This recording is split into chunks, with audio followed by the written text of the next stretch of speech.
Hello and welcome to the first of the tutorials in the fundamentals of synthesis. To view this tutorial, hopefully you have already been to the Moodle, you've gone to the synthesizers and samplers page, and you have read this PowerPoint introduction to synthesis. And I'm going to take that PowerPoint and come straight up to the this page here. So when we talk about synthesis, there are 5 basic building blocks to any synthesizer, and we're going to start this tutorial talking about this block here, envelopes. And an envelope is basically a filter that controls volume, and it controls with 4 parameters being attack, A, decay, D, sustain, S, and R, release. So we talk about the ADSR. Components of a synthesizer. So I'll let you read this particular page to catch up, but I will run quickly through this document here, or this diagram. Along this axis we have time, and along this axis volume. There is no negative volume. And attack is the amount of time it takes, here's the time, to get from 0 volume to the full volume. I'm going to miss decay for the second and go straight to sustain. Sustain is the volume level once the note is being held.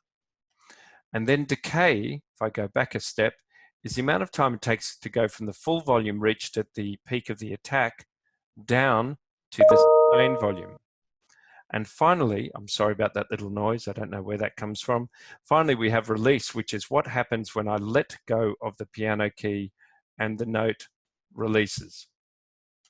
So if I look at logic now, I have the ESP synthesizer here, and I have a document that will, or a file that will just play the sound quickly. I have no attack, no decay, no release. So that no attack means the sound will go from 0 volume to full volume straight away.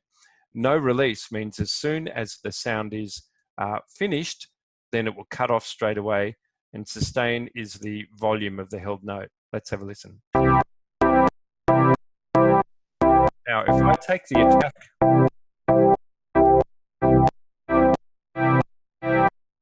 so what's happening is I move the attack level up, is that front end of the note is taking a little while to get from the up to the full volume. I'm now going to take the sustain level down. Oh, actually, let me first of all open up the release. And so what we'll hear is basically a similar effect to reverb. The note will sound out and fade out at the end.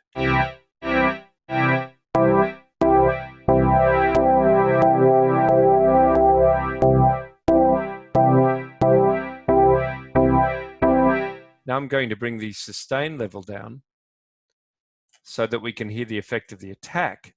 And the attack is how long it takes to get from the full volume reached here down to the sustained volume. So I'm deliberately going to bring the sustained volume quite low. I'll take the release off so we can hear the dip down in sound. Now this isn't a great file to hear this effect on. So what I'm going to do here is I'm going to give us a longer note so that we can actually hear that effect coming in. So I'm going to delete all those other notes, and I'll go back to the top of my notes here, and I'll play them for longer so we can hear it. Here we go.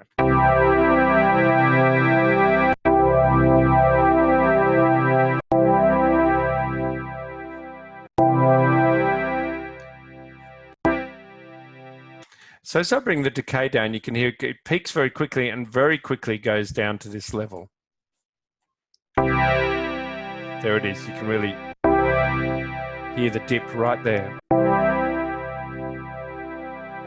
So ADSR is a pretty basic control. And again, as we look through the synthesizers, as we're going to do in each of these exercises that we do, we should start to see this parameter in most of the synthesizers. This one, the ESE, only has attack and release. Let's have a look at another one, the ES1. synths-ADSR. So we should be able to look through a synthesizer and start to recognize this component.